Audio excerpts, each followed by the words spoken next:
I never expected the letter to find me, let alone change everything. It arrived in early autumn, just as the leaves were beginning to turn. A plain envelope, hand-addressed in tight slanted script with no return address, just a wax seal in dark green, stamped with a symbol I didn't recognize. A circle bisected by a thin vertical line. At first, I thought it was junk, but something about the paper, the weight of it felt deliberate. Inside was a single page, thick parchment, yellowed with age. The tone was formal, almost clinical. Dear Mr. Julian Mercer, we regret to inform you of the passing of Dr. Harold Mercer, your father's uncle, on August 2nd of this year. As per the provisions in his will, you have been named sole inheritor of the Evergreen Reclamation Facility and all properties therein. You are advised to inspect the premises before any legal transfer or disposition. For legal purposes, a representative from Oakfield and Leeds will meet you at the property on September 14th to present documents. Please bring identification.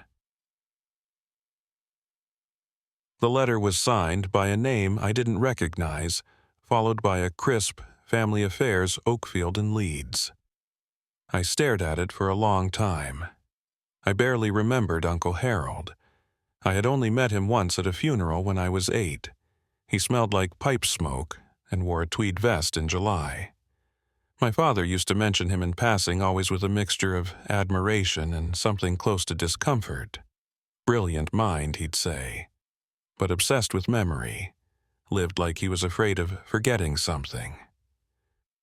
I never knew he owned a facility, or that it was still standing. I did a quick search online. Evergreen Reclamation Project yielded almost nothing. No business registry, no website, just one faded newspaper clipping from 1957 about a mental health reform initiative in northern Michigan. The name was mentioned once, then never again. I should have ignored it. Tossed the letter and moved on. But I didn't. Partly out of curiosity. Partly because things hadn't exactly been going great. My job as an architectural consultant had dried up over the past year, and the idea of owning something, anything, felt like a lifeline. So I booked a rental car. I packed a flashlight, a notebook, and the letter. And on the morning of the 14th, I set out for northern Michigan to visit a place I'd never heard of, passed down by a man I barely remembered. The road narrowed the further north I drove. The trees grew denser. Cell signal disappeared somewhere after crossing into Wexford County. My GPS gave up. I had to rely on an old paper map stuffed in the glove box, one that didn't even mark Evergreen by name. But I found it. Tucked between two forested hills and down a nearly invisible gravel road, the entrance appeared like something out of a dream, or a memory I hadn't known I carried. An old iron gate, rusted and askew, framed by crumbling stone pillars. A single word etched in the metal arch above Evergreen. It didn't look like a facility, more like a forgotten summer camp or the skeleton of one. There were at least half a dozen cabin-sized buildings scattered among the trees, their wood siding grayed and moss-covered. A larger central structure stood at the top of a hill, its window-shuttered roof sagging in places, and beyond that, something white and chapel-shaped peeked out through the pines. Everything was still, not abandoned exactly, just waiting. The lawyer was already there when I arrived, a thin man in a brown suit pacing by his car like he'd been trying to decide whether to leave. When I pulled up beside him, he flinched. "Mr. Mercer?" he asked, glancing over my shoulder like he expected someone else to be with me. "Yes," I said. "You must be from Oakfield." He nodded, handed me a folder without further pleasantries. "Your uncle passed in his sleep. No next of kin aside from you. Everything's in there, deed key register, last maintenance logs. You'll need to sign the acknowledgement of possession." I flipped through the folder. One document caught my eye. Reclamation Facility Records Restricted. I asked about it. He stiffened, You don't have to do anything with it, just a formality. The property's yours now. What you do with it is your business." I looked back at the decaying compound behind the trees. "What was this place exactly?" I asked. He hesitated, then said flatly, "A memory clinic for recovering soldiers, back when they still used terms like moral injury and soul sickness. Your great-grandfather opened it in 1934. Shut down sometime in the 80s, I believe. He gave me one last look, more pity than interest, then got in his car. As he drove away, I turned to face Evergreen alone. It was quiet, too quiet. No birds, no wind, just the hush of trees holding their breath. And yet, I felt something beneath the stillness, like the echo of someone just having walked away. Or maybe like they were still watching from behind those dark windows. I took my first step onto the path. Leaves crunched beneath my boots. Whatever Evergreen was, whatever it had been, I was part of it now. And something inside me already knew. This place remembers everything. The gravel path led past a low stone marker half swallowed by moss where I paused briefly. No inscription, just that same symbol from the letter, a circle split by a vertical line etched faintly near the bottom corner. The trees parted ahead, revealing Evergreen. If you squinted, it looked almost like a camp. 7 small cabins arranged in a broken crescent facing the main structure. Larger, boxier, probably a former administration building. All wood, all weather-worn. Their shingles curled like dead leaves. What struck me most wasn't the decay. It was the silence. I don't mean country quiet, or the stillness of being far from cities. I mean a kind of unnatural hush. No birdsong, no insects, not even the soft sigh of wind through the trees. Just air so heavy it felt like it had weight, like the place was listening. I stepped carefully around a fallen branch and made my way toward the nearest cabin. The door swung open without resistance, hinges squealing faintly. Inside, 2 narrow beds, metal-framed and rusted. A small desk bolted to the wall. A mirror above the desk cracked across the center, and next to it, etched in the wood, were 5 tally marks. I stood in that little room longer than I expected, just absorbing it. It wasn't scary, not yet, but it was suspended, like the moment before a breath is drawn. Like something here had never quite finished happening. Each of the cabins was the same 2 beds, a desk, a mirror, sometimes scratched, sometimes clean. One room had a nameplate still tacked to the wall. Patient 12 Agnes W. Withdrawal Phase 2, Memory Cycle, Reset. Pending. None of the others had names. Only numbers. None of the beds looked slept in, though the sheets were yellowed as if they'd never been touched since the day they were laid. I made my way to the central building next. It was larger than it looked, 3 floors high, with a wraparound porch sagging in the middle. As I stepped onto the porch, one of the boards gave way slightly under my foot. I pulled back, and that's when I noticed it. Scratched into the wood just below the window I came here to forget. I still remember. Inside, the smell hit me first. Old paper dust mildew. And underneath it something faintly metallic. The lobby was wide and dark, the reception desk toppled over. Folders scattered across the floor, all empty. I picked one up. The label was still legible, Reclamation Patient File, number 041. Excised. Excised. I didn't know what that meant yet, but it didn't sound good. I turned to the hallway and found the lights didn't work. No surprise.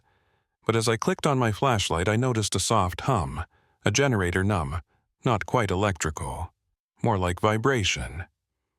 A distant, rhythmic pulse. Faint, but constant. Coming from below. The basement, I wasn't ready for that yet. Not alone. I explored the ground floor instead. Offices, storage rooms, one that looked like a medical exam space, complete with metal tray cracked leather chair restraints still attached. And everywhere, silence. A silence that somehow grew heavier the deeper into the building I went. In the back, I found a narrow stairwell marked Records Upper Level Only. Climbing it, I reached a locked door. I jiggled the handle. No movement. But as I turned to go, I heard something. A faint click. Like a latch releasing. No pressure on the handle. No sound of keys. Just unlocked. I opened the door and stepped into what must have once been an archive. Rows upon rows of metal shelving. Boxes stacked ceiling high. But what chilled me wasn't the scale, it was the labeling. Every box had a patient number, a date, and a strange code written in neat, black ink for 1A Cycle 3, hatch level authorized.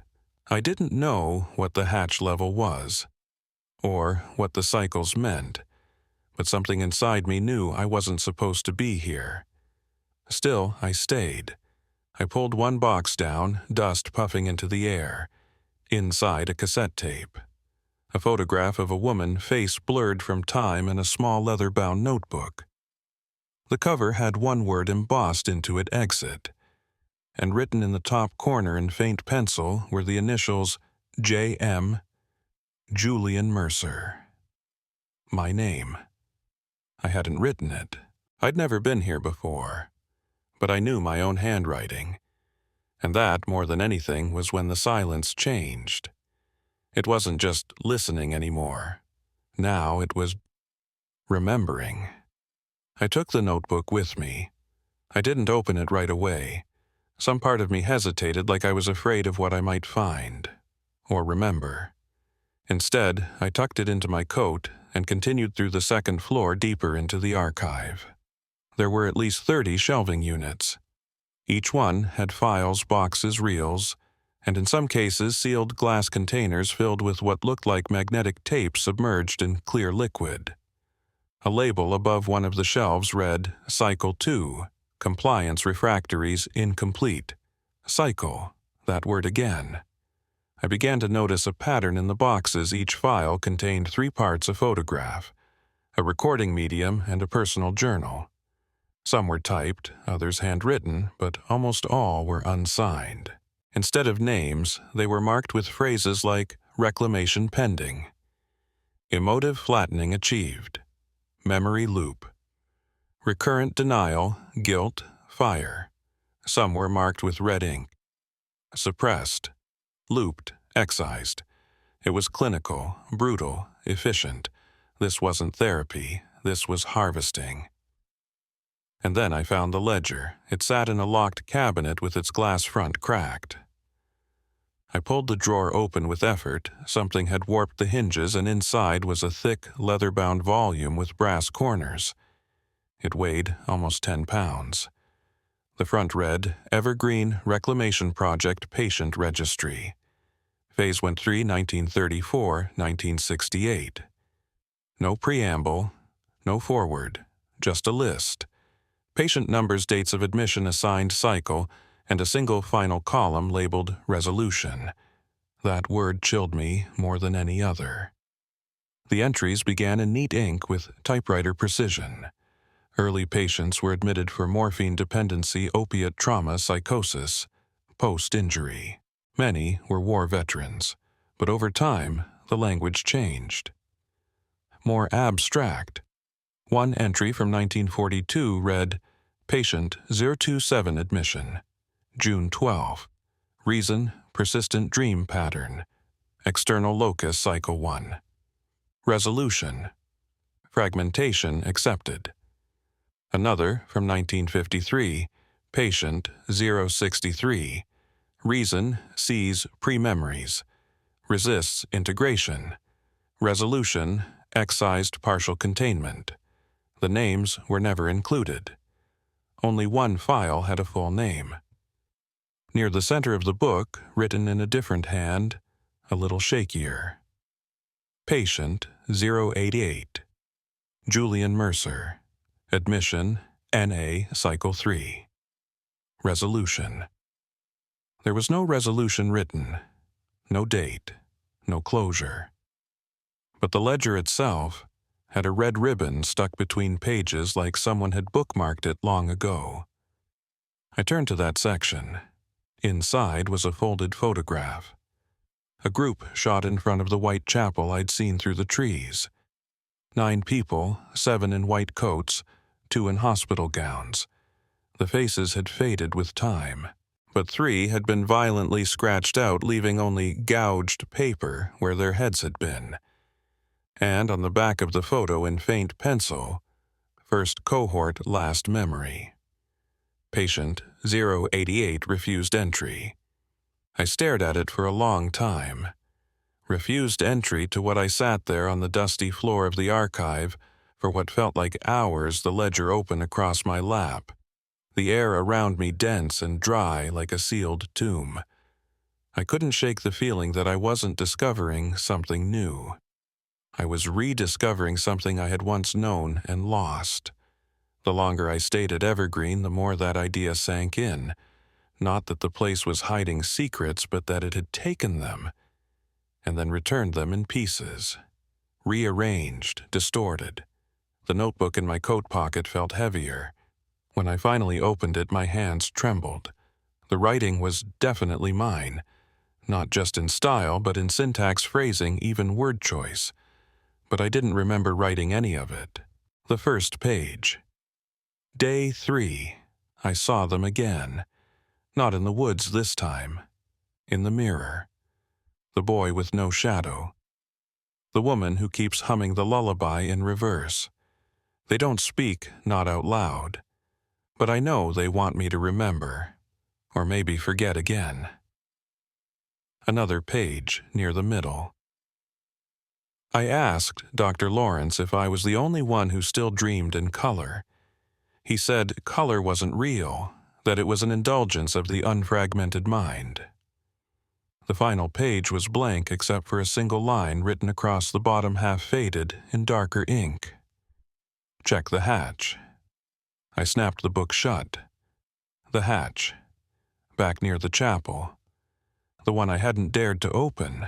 The one with the gouge marks in the soil beside it like something had been dragged across the ground repeatedly. If Evergreen was a system, then the hatch was the terminal. And if my name was in the ledger, if I had already been through this once, maybe the hatch was where it had started, or where it had ended. Either way, I had to go back. It was nearly dusk by the time I made it back to the clearing behind the chapel. The air had changed. It wasn't just cooler, it was quieter in a way that felt intentional, like the woods were bracing for something. The trees didn't move. The branches above me felt heavier, lower. The sky had dulled to a pale silver with no clouds. No wind, just that stillness again. Evergreen's stillness. A silence that pressed into your skin like humidity, but colder, more aware. I reached the hatch. It sat half sunken into the ground, a square slab of steel with hinges blackened by time, and a handle ring dulled to green with oxidation. The soil around it bore familiar drag marks as if something or someone had passed through here often. There were even faint lines carved into the earth radiating outward from the hatch like veins. I crouched and ran my hand across the surface. It was cold, much colder than it should have been. The padlock was gone. No sign of rusted metal, no broken hasp. Just a faint smear of dirt across the latch as though someone had removed it carefully recently. My fingers hesitated at the edge. The notebook had said, check the hatch. It hadn't said open it. But I did. With a groan that sounded more like an exhale than a hinge, the hatch lifted open to reveal a narrow stairway descending into darkness. Not a ladder, a staircase made of stone winding and steep like a spiral spine carved into the earth. The walls were lined in concrete damp and veined with creeping mold. I took out my flashlight. The beam cut through the black, revealing words scrawled along the inner wall just below the lip of the hatch. Memory is not a place, it is a hunger. I stood there for a full minute trying to decide whether to go down. Then I did. Each step felt like a descent through time itself. The deeper I went, the older the air became. Staler, denser, like the oxygen had been waiting down here since the Roosevelt administration. And still that faint vibration, barely perceptible, rattled in the soles of my boots, like a generator or a heartbeat. At the bottom, the staircase ended in a single steel door. No lock, just a handle. I turned it and stepped inside. The room was enormous, far larger than should have fit beneath the chapel. A vast chamber lined with concrete and iron divided into small square units like cells. No beds, no furniture, just padded walls. And on the center wall a massive black mural had been painted over the concrete, some kind of looping design, concentric rings, broken lines, arrows bending inward. At the bottom, a phrase in white paint, reclamation through absence. I walked the rows. Some of the cell doors were still open. Inside, nothing. But the air felt wrong, off balance, like walking into a room where a conversation had just ended. In one cell, I found scratch marks on the foam wall in repeating groups of 7. In another, a phrase etched with fingernails into the floor. They took my name. I still hear it at night. I kept walking. Toward the back of the chamber stood something entirely different. Not a cell, a chair, bolted into the floor. Old leather split and rotting. Metal restraints hung from the armrests. Around it, a ring of mirrors, 7 in total, angled to reflect the chair from every side. Behind the mirrors, the walls were covered with photographs. Faces, hundreds of them. Black and white, faded, some torn. No names, no dates, just faces. Some smiling, some blank. One had a caption still legible beneath the glass, Phase 3 reinsertion attempt. I stepped closer to the chair, and there, on the floor beside it, was another notebook, identical to the one I'd found earlier. Black leather hand-stitched binding. I picked it up, hesitated, then opened it. This one was different. No dates, no entries. Just lines of scrawled handwriting, frantic and overlapping, covering every page. I am still here, I am still here, I am still here, over and over, until the final page. Julian, don't sit down. I dropped the notebook. Not through, dropped, as if my hands had gone numb. Because I hadn't told anyone I was coming here. And no one, not even me, should have known I was already here. But the name, written in fresh ink on the last page, in a room buried beneath a chapel in a facility that hadn't operated in 50 years. That name was mine, and the handwriting, it was mine too. I didn't sleep that night. Not because I didn't try, but because the cabin wouldn't let me. I'd returned from the hatch just after sundown, shaken and silent, my flashlight flickering like it was afraid. I locked the door behind me, not that it would matter, and dropped into the chair near the window, trying to make sense of what I'd seen. The mirrored chamber. The faces. The phrase, reclamation through absence. And the notebook, the one with my name already inside it, waiting for me in the dark. My head ached, a dull throb behind the eyes, as if my brain were rejecting something that had been placed there. I drank some water from my thermos, poured the rest over my face. Nothing helped. Around midnight I gave up and pulled a blanket over my shoulders. The room was freezing, though I hadn't noticed any drop in temperature outside. No breeze, no frost, just cold that came from inside. I stared at the ceiling until my eyes blurred. That's when I noticed it. A journal. It sat on the desk beside the mirror, one I hadn't seen before. Not the same notebook from earlier. This one was thicker, older, cloth-bound in dark gray, the kind used in hospitals or archives. And it hadn't been there when I'd entered the cabin. I knew that for certain. My breath slowed. I approached it cautiously as if it might disappear the moment I touched it. I reached out, let my fingers rest on the cover. Warm. Almost pulsing. I opened to the first page. There. Written in small, neat script I recognized but couldn't remember learning were the words Cycle 3, Subject 088, Mercer Julian. Date of return September 14, 2023. Memory Re-entry Assessment. Phase 1. Initiated. I felt my knees buckle slightly. Subject 088.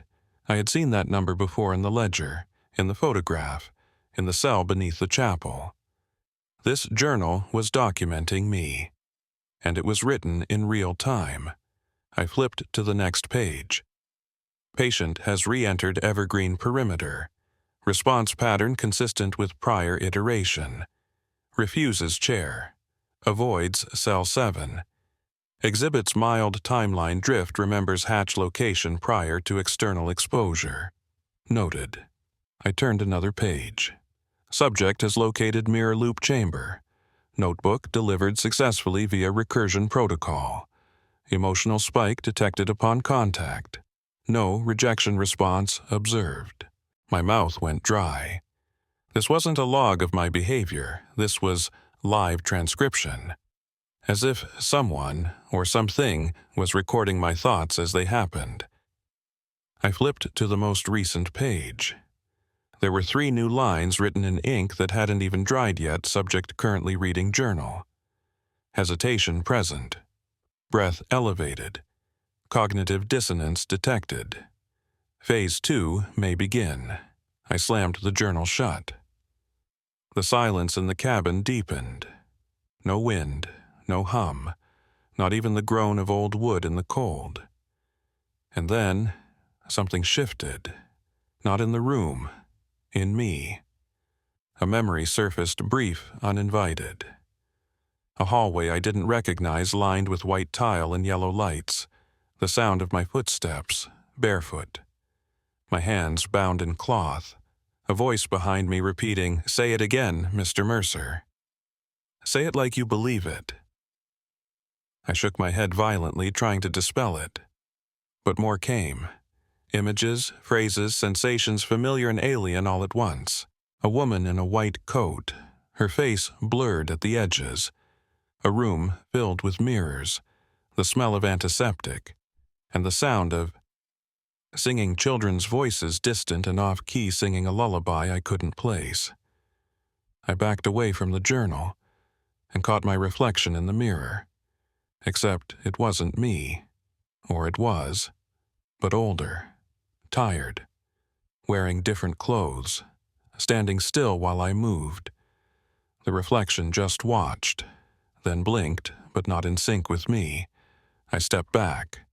The reflection smiled, and then it wrote something in the condensation on the glass. 5 words. Don't forget to forget again.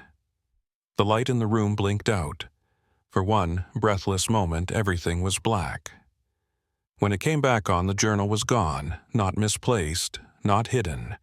Gone as if it had never existed. Only the indentation on the desk remained pressed into the dust where the spine had rested. And I couldn't remember what I had just read. Not fully. Only that something had been there, and that it had known my name. I must have fallen asleep eventually, though I don't remember lying down. All I recall is the hum. A soft vibration, low and steady like a generator running somewhere far below the floorboards. It pulsed through the cabin, through the bed, through my teeth, and beneath it, even quieter. A voice, no voices. I dreamed I was walking through the main hall of Evergreen's central building, but it was whole, pristine, as if I had stepped backward in time. The lights overhead buzzed softly. The floors gleamed with polish. Paperwork lay neatly stacked on the reception desk. And there were people. Men and women in white uniforms moving with mechanical grace, silent as they passed through the corridors. No one looked at me. No one acknowledged my presence. I moved through them like a ghost, or like I was the one out of place. The hallway curved in ways it shouldn't. I turned left and ended up in a room that was behind me. I walked upstairs and found myself in the basement. The walls were shifting, reconfiguring behind my back. And then I heard it. A child's voice whispering, echoing down the corridor. "Do you remember your name?" I turned. No one was there. Just the echo. And the hum, "Do you remember your name?" I walked forward faster now. The light bulbs began to flicker. The hallway narrowed, the walls pushing in soft like padded vinyl. I reached a door marked Phase 2, Integration, and pushed it open. Inside was a classroom. But wrong. Desks bolted to the floor. A blackboard smeared with half-erased words, "You are who we say you are. The past is a parasite. Repeat your name until it fades." At the front of the room stood a man in a patient's gown. His back was to me, shoulders hunched, hands clasped. He spoke without turning. "You left too early last time, Julian." I froze. "You didn't finish the forgetting. You remembered just enough to find your way back." His head turned only slightly. "Why did you come back?" I opened my mouth to answer, but nothing came out. He turned fully then. And it was me, an older version. Hollow-eyed, pale, with scars along his neck like something had been removed and poorly stitched back in. His smile didn't reach his eyes. "You think you're the first version who came looking for the truth," he whispered. "You're not." The room began to shake. Not violently, but rhythmically. The hum had become thunder-steady and structured like a machine booting up, or awakening. The walls peeled back and I saw them. Dozens of chairs. Dozens of me. All at different ages and different clothes. Some asleep. Some awake. One screaming into nothing. One curled into himself whispering a name I didn't recognize. One looking directly at me, mouth open, lips forming the same words I'd read earlier. "Don't forget to forget again." I turned and ran. Out of the classroom through the warped corridor, but it wouldn't let me leave. The hallway doubled back, split into 3, then 5, then 7 identical paths. I took the one to the right and ended up back in the chair chamber, the mirror's waiting lights flickering. Someone was in the chair now. Not me. Not exactly. A boy, maybe 12, barefoot. Staring straight into the mirrors, his mouth moving silently. I stepped forward and realized he was humming. The same backwards lullaby I'd heard in the fake memory. The one the journal mentioned, the one I didn't know, but somehow recognized. He stopped humming and turned to look directly at me. His eyes were pure white. "Welcome back, patient 088, he said with my voice. I woke up gasping, drenched in sweat. The cabin was dark, too dark. My flashlight was on the floor, drained. My phone was dead, though I remembered charging it the night before. I stumbled to the window and opened the curtain. Outside, Evergreen stood still, but I saw movement brief behind the trees near the chapel. A figure, watching. And in the fog on the glass of the window just beginning to fade, I saw a message traced by a fingertip, "Phase 2 has begun." The morning after the dream, or whatever it was, I didn't leave the cabin immediately. I couldn't. Something in me had changed, like my brain had been quietly rearranged overnight. The memory of the classroom, the identical versions of me in chairs, the boy with white eyes. They lingered not as images, but as familiarities. Not new dreams, but old memories, the kind you don't recall until someone says a certain word or hums a certain tune. That day, the silence of Evergreen felt different. Not watchful, not patient, but engaged. as if the place had acknowledged my presence not just as a visitor but as something it recognized. I made my way back to the central building, avoiding the hatch. The archive still waited on the second floor, thick with dust and expectation. But this time, I didn't go to the patient files. I went to the far back where the cabinets bore family names. One drawer marked Mercer L. Administrative was stiff with age. I yanked it open and found a leather case tied with red string. Inside, papers brittle and yellow, a small journal wrapped in oilcloth, a pair of round spectacles cracked across one lens. The journal's cover was plain unmarked, but the first page bore a name in old looping ink: Dr. Lawrence G. Mercer Evergreen. Project Personal Log. July 1934, August 1938. I sat on the floor and began to read. The early entries were clinical. Notes on the construction of Evergreen's staffing layout of patient housing. But soon the tone shifted, becoming reflective, then confessional. Evergreen is not merely a clinic, it is a place of reordering. The war has given us broken men, fractured not just in body, but in soul. Traditional methods cannot reach what's been split. We must remove memory's decay entirely and rebuild. I call it reclamation. Others whisper erasure. But they do not understand what we are restoring: function. Stability. A version of the self that can survive the burden of what has been done. In later entries, the optimism faded. Cycle 2 has failed. Subject 011 retained residual echoes, unprompted images of trench walls, blood, the cry of a brother's name. These were supposed to be gone. Some fragments are immune to protocol. They resist reintegration. Or worse, they replicate. I flipped to the end. There, between pages torn and smeared by what looked like ink and sweat, was the final intact entry. August 17th, 1938. I've seen it now. The consequences of partitioning memory as a system, not a sanctum. We are not removing trauma. We are displacing it. And what is displaced becomes detached, hungry. It finds its own form. The patients who broke through Phase 3, they speak in borrowed voices. They dream in mirrors. One began humming the lullaby I sang to my daughter when she was a baby, but backwards.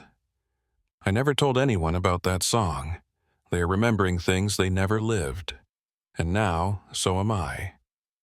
There was a final line written hastily across the inside back cover.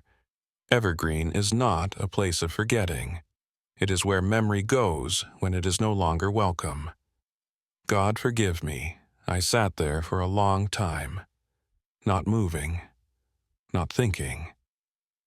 The silence in the room had become an atmosphere thick, pressing, almost wet. Like the air had turned into liquid memory. I could feel it on my skin, in my teeth. That's when I noticed the mirror on the opposite wall. It hadn't been there before. An old vertical hospital mirror propped against the file cabinets. In its reflection, I saw my chair, the cabinet, the open journal in my hands. But not me. Instead, a man in a white coat, holding the same journal. Reading. He looked up slowly and smiled. I slammed the journal shut and turned to the cabinet, but the mirror was gone. Just an empty patch of wall. The journal now felt hot in my hands. On the cover, something had been written that wasn't there before. A fresh line of ink looping, and dark reclamation must continue. It took me until nightfall to convince myself to go back. The hatch. The memory of it had been gnawing at me since I read Dr. Lawrence's journal. The line haunted me. Where memory goes when it is no longer welcome. He hadn't been speaking in metaphor. Evergreen had built a place for discarded memory, and I had already been there once, but I hadn't gone far enough. So I returned. The path behind the chapel was darker than before, moonless, thick with fog that clung to the ground like low smoke. The trees didn't move, but I swear they shifted subtly in ways I couldn't catch directly, like they were watching in peripheral vision. The hatch was waiting, open this time. I didn't leave it that way, but it yawned into the earth like a mouth steam or breath rising from its throat. No heat, no light, just breath. I descended the stairs again, flashlight in hand. This time, I went deeper. The corridor past the mirrored chamber had been hidden just a narrow opening in the concrete wall I hadn't noticed before. Maybe it hadn't been there. Maybe it was there now because I was finally ready to see it. The passage sloped downward, slowly, almost imperceptibly. The air thickened. The walls grew tighter. No more cells now, just exposed rock and pipework. And then after what felt like 20 minutes of walking, a door. Brass round, reinforced like a vault. Etched into its surface was that same symbol I'd seen on the letter and stone pillar. A circle, bisected by a vertical line. But this time there was something else. Surrounding the circle were 7 smaller marks. Not letters, not numbers, but names. I couldn't read them. They moved. I blinked, and they reshaped like they refused to be known. Every time I tried to focus, I felt nausea coil in my stomach as if my mind itself rejected them. I placed my hand on the handle. It was warm, and then I heard it. A voice not aloud but in my bones. Deep, resonant. Not like language, but concepts transmitted directly bypassing ears, mouth, logic. You were taken apart. We kept what they didn't want. You have returned, so has it.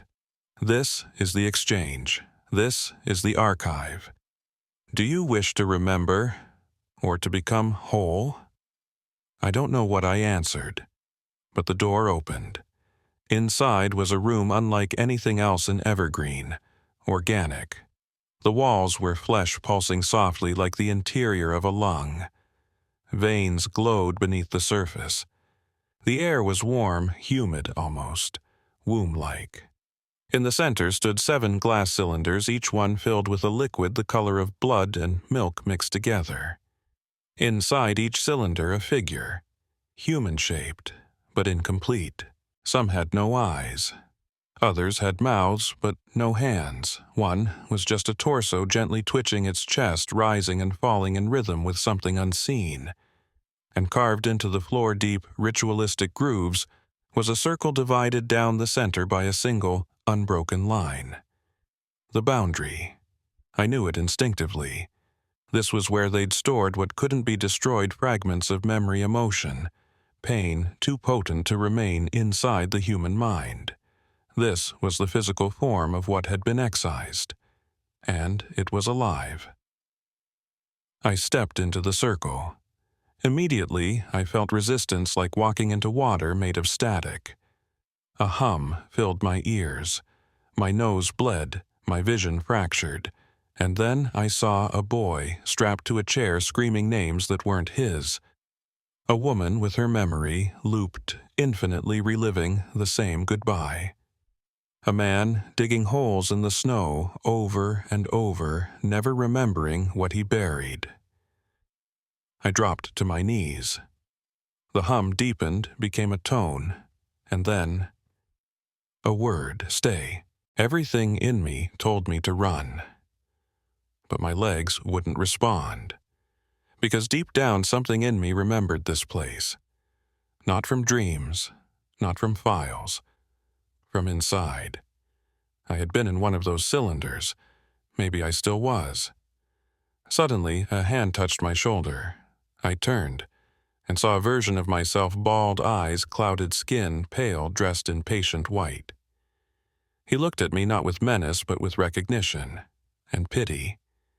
"We don't get to leave," he said. "We just get recorded." I stared at him. "What is this?" He smiled hollow. "This is the cost of forgetting pain. You pay it by becoming memory. Not yours. Anyone's. They insert us into others. To absorb, to contain. You're already part of 3 lives, you just haven't been recalled yet." The humming stopped, the room fell still, and one of the cylinders opened. Steam hissed from the seal. A figure stepped out, dripping, trembling. A young woman, mouth sewn shut. She walked past me and out into the dark corridor. And I heard it again, not spoken but imprinted in my skull, Phase 3 initiated. Subject 088, harvest, viable. I fled, up the stairs, out of the hatch, back into the cold. But even now, I'm not sure I ever actually left. I didn't speak for the rest of that night. Not aloud. Not even in my thoughts, really. It was like my mind had gone quiet, too quiet, as if something had turned off the internal monologue and left only observation. Like I was witnessing my life instead of living it. I returned to the cabin. The door was ajar. I knew I had locked it. Inside, nothing was out of place, and yet everything was wrong, subtly. The chair by the window was now green, not brown. The rug had changed patterned geometric shapes I didn't recognize. On the nightstand sat a silver brooch in the shape of a swan. I didn't own it, had never seen it before. And the mirror, there was something taped to it, a photograph, a black and white portrait of a woman in a nurse's uniform, smiling stiffly. On the back, written in a looping hand, Agnes W., Phase 2, retained pattern 3. I knew that name. It was on the nameplate in one of the cabins, Patient 12, Withdrawal, Phase 2. Memory. Cycle reset. Pending. I stared at the brooch. Suddenly, I saw her, just for a flicker. Sitting on the edge of the bed, my bed clutching the brooch to her chest, humming the same reversed lullaby I had heard in the dream. She looked up. Her eyes were mine. And then she was gone. The next morning, I found another item. A child's shoelace faded blue tied into a perfect loop. Beneath it, a folded note. He still unties it in his sleep, even now. Phase 1. Patient 006, Cycle 5. Each day after that it continued. A belt buckle, a crumpled bus ticket from 1959, a tiny glass vial containing 2 human teeth, and with each object a memory that wasn't mine, but that I felt, physically, emotionally. Not like watching a movie, but like remembering a life I hadn't lived. And then the voices started again. Whispers in the hallway just outside the cabin at night. Scratching on the window glass, not like an animal, but like a fingernail tracing letters. When I wiped the fog away, I found smears that nearly formed words. Do you remember us now? You wore my name once. Return what you borrowed. I stopped sleeping. Instead, I studied the mirror. It had changed too. At first, I thought it was a trick of light. But no, its surface was slightly convex now, warping the reflection. And behind my image, faint and hazy, I could see others, standing still, watching. They didn't move. Not at first. But one night one of them did. She stepped forward, an old woman in a tattered shawl, and placed her hand against the inside of the glass. My own hand moved without my will, and mirrored hers. I felt cold. Not surface cold, bone-deep cold. The kind that lives in the marrow. And suddenly, I knew her name. Not from anywhere. Just knew. Lenora. Patient 042. Loop failure. And just as suddenly, I knew her death. Alone in a tub. Slices in her palms. Whispering someone else's lullaby. But it wasn't her memory, it was mine. Or rather, it had been placed inside me. That night, I made a decision. I returned to the central building this time, heading not to the archive, but to the wing I hadn't yet explored, the mirror ward. It was locked. But Evergreen doesn't keep things locked for long, not from those it recognizes. The door clicked open as I approached. Inside, a long hallway lined with mirrors of all shapes and sizes, floor to ceiling, oval, circular, baroque, plain, some cracked, some polished to perfection, and every single one showed not just my reflection, but someone else standing behind it. Some versions of me, some not. A child holding a match, a man in soldier's fatigues holding a wedding ring, a woman staring at her own reflection with black eyes and no mouth. Each mirror bore a tag. Patient 013 memory burden. Guilt. Patient 050 memory host. Surrogate unresolved patient 088. Integration in progress mine. The last one was mine. I stepped toward it. My reflection stared back, except it blinked out of sync, again, and then it spoke. They aren't haunting you, it said. They're inside you. They always were. I reached out. The glass rippled like water. And the last thing I saw before I passed out was the mirror absorbing my breath. When I came to, I was lying in the hallway just outside the mirror ward. Something had moved me. My flashlight was on. My coat was folded beside me, and placed neatly across my chest like a calling card was a reel-to-reel audio tape, labeled in faded ink, Patient 33, recorded June 9, 1964, interview number 7, observation wing cycle ended. Beneath that, a single word underlined 3 times Julian. I sat up, hands trembling. That name, my name, shouldn't have been on any Evergreen record from 1964. I hadn't even been born. No one in my family, to my knowledge, carried that name before me. And yet, here it was, written decades before I stepped foot in this place. I found the playback equipment in one of the administrative rooms. Surprisingly, it worked. The machine wheezed to life, spinning the tape with a high-pitched whir. I adjusted the volume and pressed play. At first silence, then static, and then a voice. Tape begins, woman's voice, calm, professional. This is patient interview number 7, subject 033, female age unknown. Audio recording for archive. Begin. Pause. Male voice, distant, weak. You changed the room again. I remember it being green. You said it wasn't, but I know. Woman, you were dreaming. The room has not changed. Tell me more about the dream. Male voice whispering. I wasn't in it. Woman, you weren't in your own dream.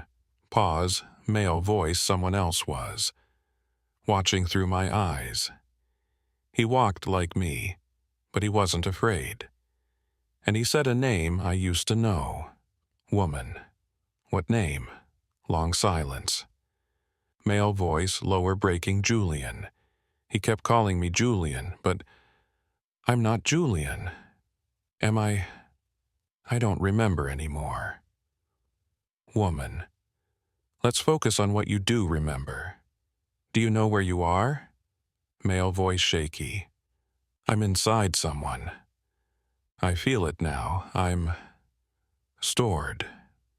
But I don't belong. I hear other thoughts.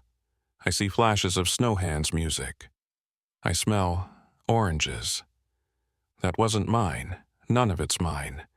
Sound of restraints, creaking male voice rising, please. Please take me out. Take me out of him. I don't want to be remembered. I want to end. Woman. Your cycle is complete. Patient 033. You have been retained for assimilation. Male voice screaming, he's coming back. He always comes back. He won't stay forgotten. Distortion, whispered Julian. Static, tape ends. I sat frozen for a long time. The room felt tighter, smaller. The shadows seemed to lean closer. There was no record of a patient 033 in any file I had found. And yet, the voice on the tape, Something about it felt uncomfortably familiar. Not because I knew him, because I had felt him. As if parts of his thoughts had trickled into mine in dreams I hadn't recognized as borrowed. The smell of oranges, the snow, the humming in mirrors, and that last scream, "He won't stay forgotten." I rewound the tape, listened again. This time I noticed something else softer layered beneath the static in the final seconds. Not words, a tone, rhythmic, harmonic, intentional, a signal. I isolated it using the machine's filters, slowed it. It repeated every 21 seconds, a coded pattern, Morse code. I jotted it down. After translation, it yielded 3 words: "Enter the archivist." I had seen that phrase before, scratched faintly on the door of a locked room near the central stairwell. I hadn't gone in. I would now. Because if what patient 033 said was true, then I wasn't just Julian Mercer. I was a vessel, and someone or something was already waiting inside. The door had no handle, just a seam in the wall like someone had etched the outline of a doorway, but never intended it to open. No sign, no label, except one thing. Carved into the concrete at chest height, almost invisible unless the light hit it just right, was a phrase, "Enter the archivist." The same words encoded in the tape. I stood before it, unsure of what to do. Then, almost reluctantly, I whispered, "Julian Mercer." Subject 088. Phase 3 initiated.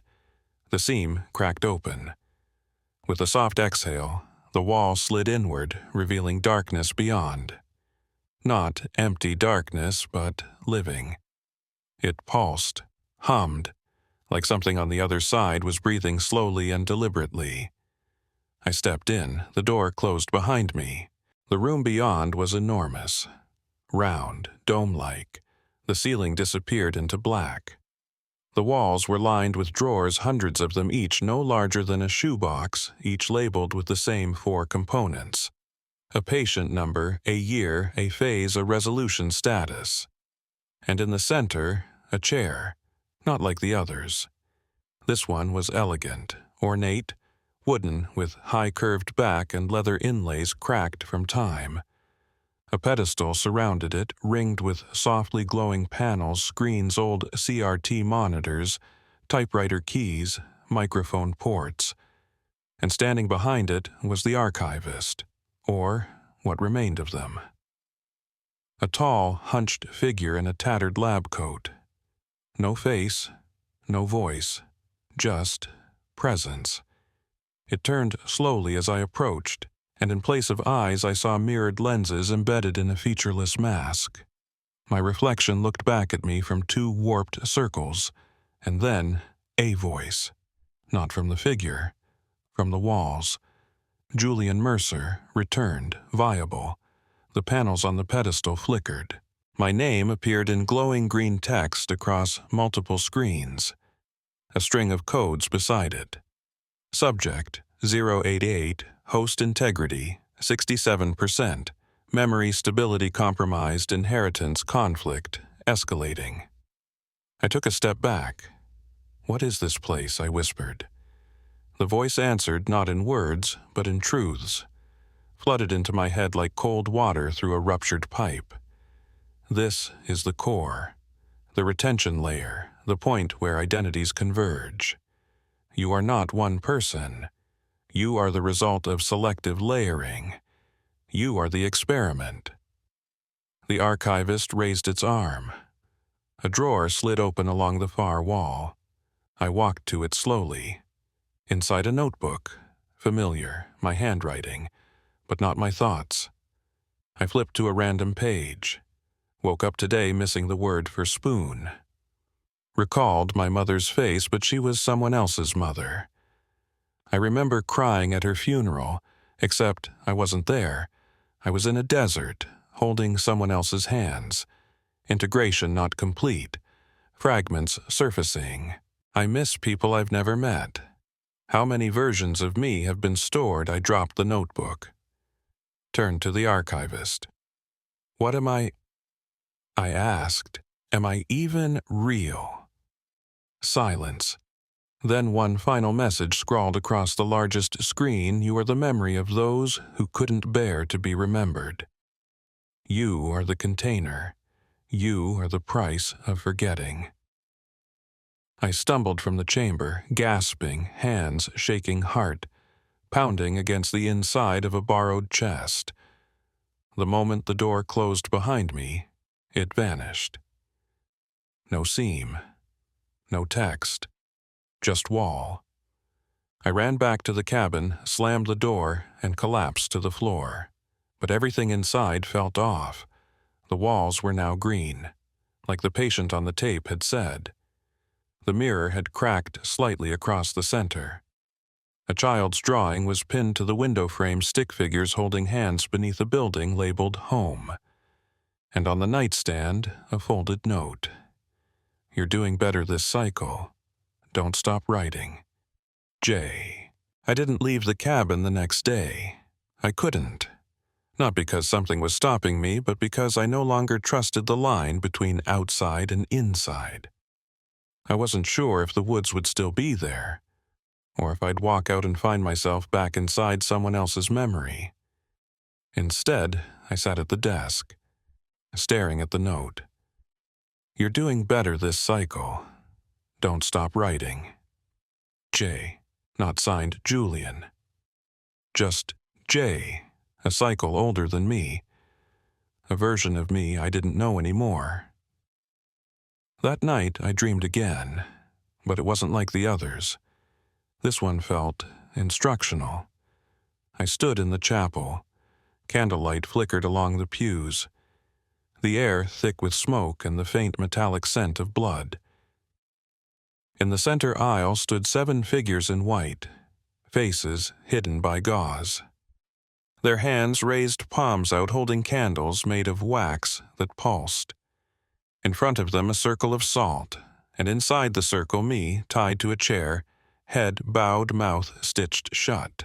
One of the figures stepped forward and spoke, voice low and not entirely human. Phase 3 collapses without containment. You are the edge of memory. You must bind the self or be written over. Repeat the fire or you will burn.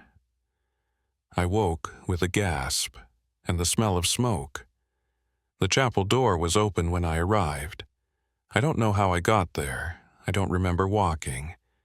7 candle holders stood in a circle at the altar, long, unused, but now freshly waxed. A box lay on the first pew. Inside, 7 unlit black candles, a brass lighter, a rusted blade, and a page. Handwritten, yellowed. At the top of the page, the candle ritual. Revised binding, version 6, Dr. L. Mercer, Langford, archivist witnessed. The instructions were precise. The ritual had to be done alone. 7 candles placed at cardinal points, each candle lit with a drop of blood from the memory host. The symbol, the circle with the line, must be redrawn in ash around the body. Then the phrase, "Let what is mine stay mine. Let what is not burn in the light." Spoken 7 times, facing each candle. And finally, the self must sit within the circle, eyes closed until all flames extinguish. It was a ritual of separation. Not exorcism, not banishment, just a line in the sand. A way to tell Evergreen this far, no further. A way to protect whatever was left of me. I did it. Because I had to. Because the voices were getting louder. Because the faces in the mirror were mouthing words I hadn't spoken yet. Because I woke up 2 nights in a row, humming lullabies in languages I don't know. Because I looked in the mirror and saw someone else's scar on my arm. That night, I lit the candles.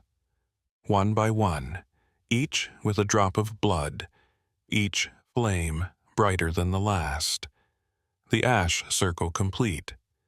The phrase spoken. Let what is mine stay mine. Let what is not burn in the light.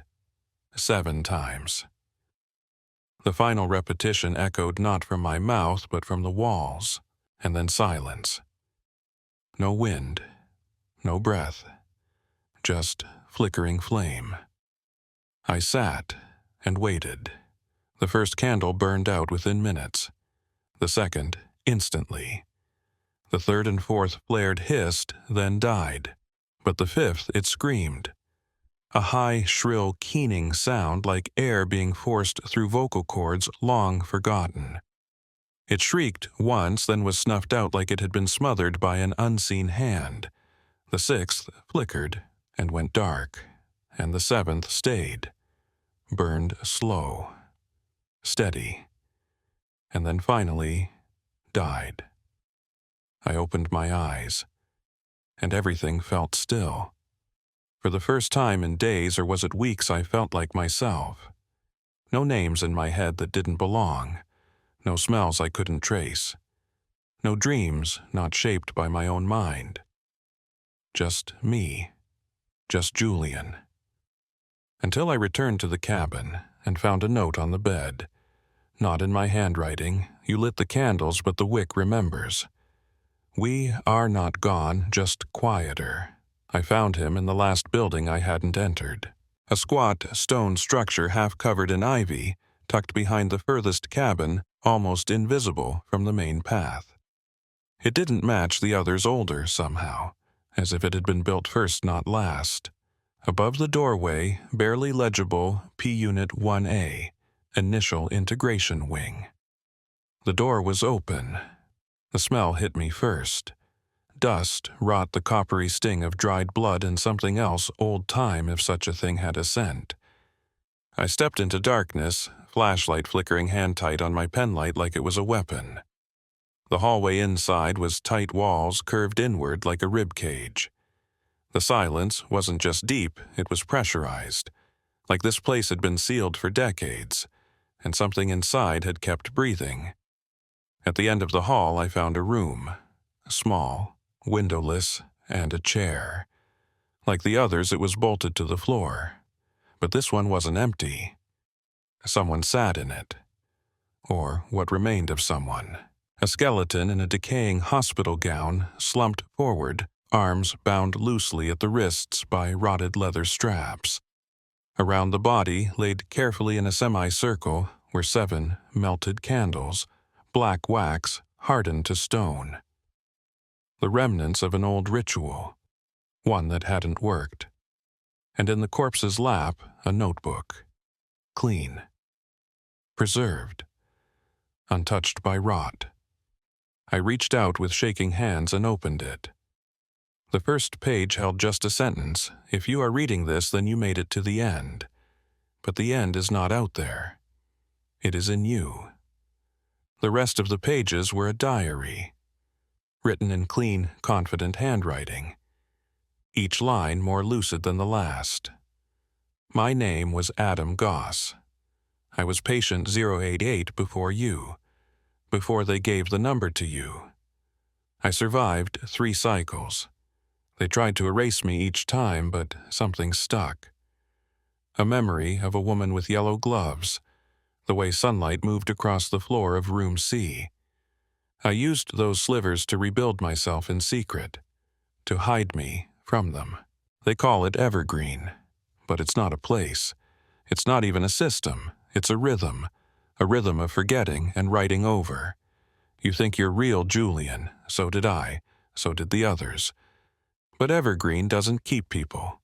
It keeps versions. Shells, recipients, copies, templates. And we are overwritten, but sometimes something goes wrong. Sometimes the memory fights back. The next few pages described everything I had begun to suspect, that Evergreen had started as a therapeutic facility but evolved or was overtaken into something more recursive. That it didn't merely store memory, it repurposed it. That some patients weren't healed, they were fragmented, then scattered into other lives to bear the weight of trauma no one else wanted. And Julian Mercer. Julian is the reset point, the memory keeper, the witness, the one who always comes back. You were designed to return, so we wouldn't forget what we chose to erase. The final page held a warning written in block letters across the whole page. When the candles go out, it starts again. If you hear your name spoken from a mouth you can't see, run. The system isn't failing. It's reloading. I stood in that room for a long time, watching the skeleton in the chair.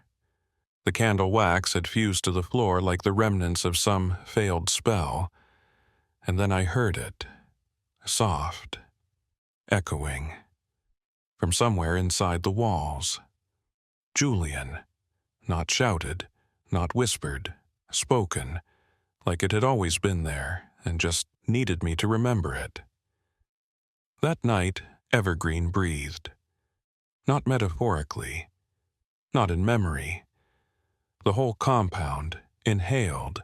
I felt it first as a shift in the air pressure like a storm front passing beneath the soil. The cabin's windows fogged, then cleared. Every drawer slid open 2 inches.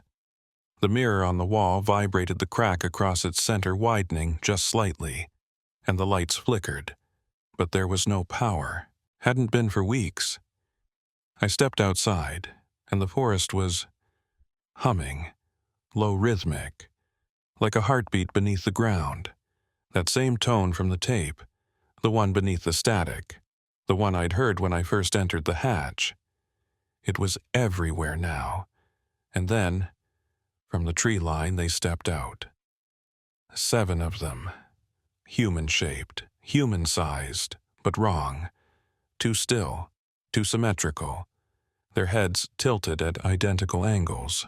Their arms hung at the same length. Faces, smooth features barely there, like sketches that hadn't been finished. Each one held something familiar. A broken pocket watch. A nurse's brooch. A child's drawing. A journal, a wax candle. A shoelace, and a reel of magnetic tape. Artifacts of memory. Of mine, or someone else's. I couldn't tell anymore. I backed into the cabin, locked the door. Not that it mattered. Because when I turned, someone was already inside, sitting in the chair near the window. He looked like me, but older, eyes sunken, skin pale, mouth moving silently. He gestured towards the desk. A single sentence had been written across the notebook I hadn't opened in days. "It's your turn to hold it now." He stood, walked past me, and disappeared into the mirror, his reflection blinking twice before the glass went still. Outside, the forest screamed, not with voices, with memories, thousands of them, bursting out of the air like radio static turned to flesh.